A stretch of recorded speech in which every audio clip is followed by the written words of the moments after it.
بسم اللہ الرحمن الرحیم۔ السلام علیکم۔ ابرار رشید آپ کی خدمت میں ایک مرتبہ پھر حاضر ہے اور آپ سے درخواست ہے کہ اگر ابھی تک آپ نے اس چینل کو سبسکرائب نہیں کیا تو اسے سبسکرائب کر لیجئے اور جو بیل آئیکن ہے اس کو ضرور پریس کیجئے گا۔ آپ کا بہت بہت شکریہ۔ مبینہ کرپشن کی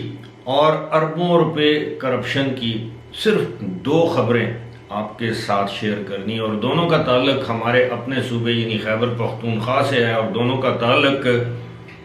پی ٹی آئی کی گورنمنٹ سے ہے۔ اب یہ خبریں جو ہیں وہ میں نے نہیں گھڑی، یہ خبریں جو ہیں آڈیٹر جنرل کی رپورٹ میں ان کی بے قاعدگیوں کی جو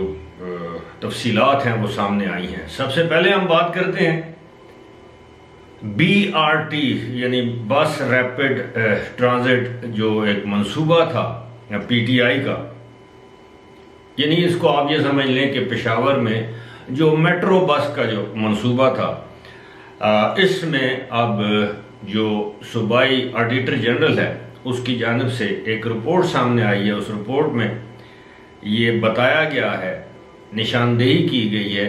کہ 50 ارب روپے سے زائد کی بے قاعدگیاں کی گئی ہیں، جس میں جن بے قاعدگیوں میں جو کنٹریکٹرز ہیں ان کو زائد اور قبل از وقت ادائیگیاں کی گئی ہیں۔ اسی طرح جو محکمہ قانون ہے یا جو متعلقہ محکمے ہیں ان کی منظوریوں کے بغیر ادائیگیاں کی گئی ہیں، خرید میں، فروخت میں، یعنی ہر قسم کی باقاعدگیاں 50 ارب روپے تک۔ آپ کو یہ بھی بتاتا چلوں کہ اس کے مقابلے میں راولپنڈی میں جب میٹرو بس کا منصوبہ شروع کیا گیا تو جس کو جنگلہ بس کہا گیا پی ٹی آئی کی جانب سے، تو اس منصوبے پر تقریباً 24 ارب روپے خرچ آئے۔ لیکن یہ جس منصوبے کی بات میں کر رہا ہوں پشاور کا، ایک تو یہ ہے کہ 7 سال تک اس نے پشاور کے لوگوں کی زندگی عذاب بنائے رکھی اور آج بھی اسی طرح کی صورتحال ہے۔ یہ مکمل طور پر فعال بس کا منصوبہ نہیں ہے اور اس میں یہ جو گھپلے ہوئے ہیں یہ 50 ارب سے زیادہ ہیں۔ یہ ریاست مدینہ کی دعوے دار پی ٹی آئی کی حکومت کے دوران یہ منصوبہ یعنی پرویز خٹک کے دور میں یہ شروع ہوا اور محمود خان کے دور میں یہ مکمل ہوا۔ اب جناب دوسرا جو بڑا منصوبہ ہے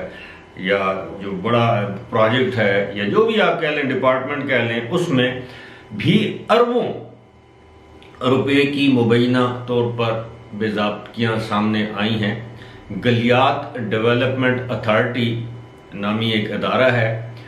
جس کے زیر انتظام گلیات کے مختلف علاقے آتے ہیں، جو موٹے موٹے علاقے ہیں، میں آپ کو نام بتا دیتا ہوں، جس میں نتھیا گلی ہے، ایوبیہ ہے، چھنگلہ گلی ہے، ڈونگا گلی ہے، اس کے علاوہ دیگر علاقے ہیں جو بھی گلیات ٹھنیانی ہے۔ اب صورتحال یہ ہے کہ 2017 میں عمران خان نے اپنے ایک دیرینہ دوست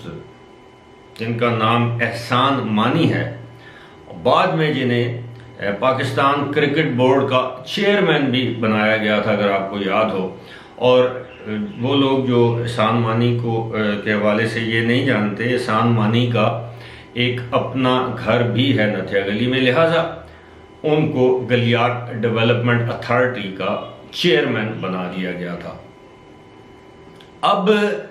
اس میں بنیادی طور پر ڈائریکٹر جنرل ہوتا ہے جو کہ سرکاری ملازم ہوتا ہے، اس کے علاوہ اس کے بورڈ کے جو ہیں وہ ممبرز ہوتے ہیں، تو ان کو بورڈ کا چیئرمین بنایا گیا اور اس میں 2-3 لوگ بھی ہیں جن میں ایک سابق ریٹائرڈ CNW کے آفیسر ہیں، انجینئر ہیں، اور ایک پھر عمران خان کے ایک دیرینہ دوست سمد خان ہے۔ سمد خان جو ہیں وہ میں آپ کو یہ بتاتا چلوں کہ ایئر مارشل اصغر خان کے بھتیجے ہیں۔ اس میں بھی اربوں روپے کی جو بے قاعدگیاں ہیں ان کی نشاندہی کی گئی ہے، اور ایک مرتبہ پھر آڈیٹر جنرل کی رپورٹ میں۔ یہاں پر میں یہ ذکر کرنا بھی ضروری سمجھتا ہوں کہ احسان مانی کی جو مدت میعاد تھی وہ ختم ہونے سے پہلے ان کو دوبارہ ایکسٹینشن دے دی گئی، یعنی اب وہ مزید 3 سال کے لیے گلیاڈ ڈیولپمنٹ اتھارٹی کے جو بورڈ آف ڈائریکٹرز کہہ لیں یا بورڈ آف گورنرز کہہ لیں اس کے چیئرمین ہیں۔ اور یہ جو باقاعدگیاں ہیں اس میں یہ ہے کہ مختلف ریسٹ ہاؤسز، گیسٹ ہاؤسز، ان کی لیزوں کو تجدید کرنا کم پیسوں میں، اس کے علاوہ بے شمار غیر ضروری قیمتی گاڑیاں خریدنا وغیرہ شامل ہیں۔ لیکن بات یہ ہے کہ اب یہاں پر ظاہر عمران خان کے دوست ہیں احسان مانی، اور ہاں یہ بھی ذکر کرنا چاہوں گا کہ اس گلیاڈ ڈیولپمنٹ اتھارٹی میں ایک صاحب تھے جو اس کے ڈائریکٹر جنرل تھے، جن کا نام تھا رضا علی حبیب۔ ان کے بارے میں یہ بتایا جاتا ہے کہ مبینہ طور پر ان کے تعلقات تھے سابق وزیر اعظم عمران خان کے سابق پرنسپل سیکرٹری اعظم خان کے ساتھ، اور ان کے والد بھی، یعنی یہ رضا حبیب کے والد بھی شاید کوئی بیوروکریٹ رہے ہیں، اعظم خان کے دوست تھے۔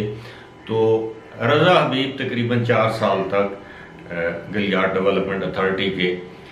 جو ہیں وہ کرتا دھرتا رہے۔ آج کل جو جی ڈی اے کے جو ڈائریکٹر جنرل ہیں محمد خالد،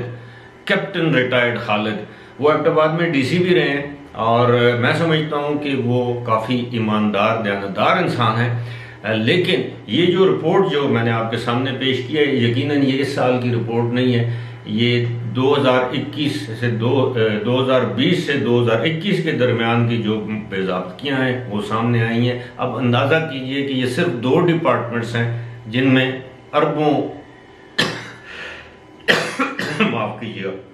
جن میں اربوں روپے کی بے قاعدگیاں یا بے ضابطگیاں سامنے آئی ہیں۔ تو اب آپ اندازہ کیجئے کہ بلین ٹری سونامی اور ملم جبہ کی کیا صورتحال ہوگی۔ فی الحال اسی کے ساتھ مجھے دیجیے اجازت، خدا حافظ۔